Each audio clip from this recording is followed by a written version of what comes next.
দাঁড়িয়ে আছি নিউ টাউনে, আর ঠিক আমার ব্যাক সাইডেই রয়েছে অর্চিড দ্য ইন্টারন্যাশনাল, আর ঠিক এর অপোজিটেই রয়েছে আজকের প্রজেক্টটি। চলুন, এই চলে এসেছি ফ্ল্যাটের মধ্যে। আর যে দরজায় ধাক্কা দিচ্ছি না, এই দরজাটা কিন্তু স্টিলের। কিসের? স্টিলের ডোর, কাঠ নয়, উডেন নয়, ফ্ল্যাশ নয়, স্টিলের ডোর দিয়ে প্রবেশ করলাম এই প্রথম। দারুণ দেখাচ্ছে কিন্তু আজকে আপনাদের ডোরটা, কিন্তু প্রথম ঢোকাটাই কিন্তু দারুণ হলো। আর এই দেখুন কি সুন্দর গোল্ডেন কালারের একটা বেসিন, আর এখানে হচ্ছে কিচেন, পুরো স্কোয়ার একটা কিচেন পেয়েছেন, এল শেপের।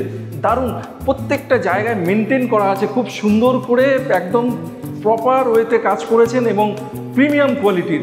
এদিকে একটা ফ্রেঞ্চ উইন্ডো যেমন পেয়ে যাচ্ছেন, আর এদিকে আপনি কিচেন রয়েছে, পাশে রয়েছে কমন ওয়াশরুমটা। দেখি কমন ওয়াশরুমটা কিন্তু খুব সুন্দর, পুরো ছাদ হাইট পর্যন্ত টাইলস রয়েছে, সমস্ত হ্যাঙ্গিং কোমোড, এখানে আপনার শাওয়ার, এখানে কল, আর সেরার রয়েছে আপনার বেসিন। তো এবার চলুন ফার্স্ট বেডরুম। এই হচ্ছে ফার্স্ট বেডরুম, প্রপার ভেন্টিলেশন। এদিকে যেমন একটা উইন্ডো পেয়ে যাচ্ছেন, এদিকে একটা উইন্ডো পেয়ে যাচ্ছেন। এখানে রয়েছে আপনার অ্যাটাচ টয়লেট, পুরো অ্যামিনিটিস সহ অ্যাটাচ টয়লেট। আর এর পাশেই রয়েছে সেকেন্ড বেডরুম। এই হচ্ছে সেকেন্ড বেডরুম, প্রপার ভেন্টিলেশন, দুদিকে দুটো উইন্ডো পেয়ে যাচ্ছেন। এবং এই দিকে রয়েছে আপনার ব্যালকনি, সাইজ 940 স্কোয়ার ফিটের 2 BHK, asking price 49 lakhs only.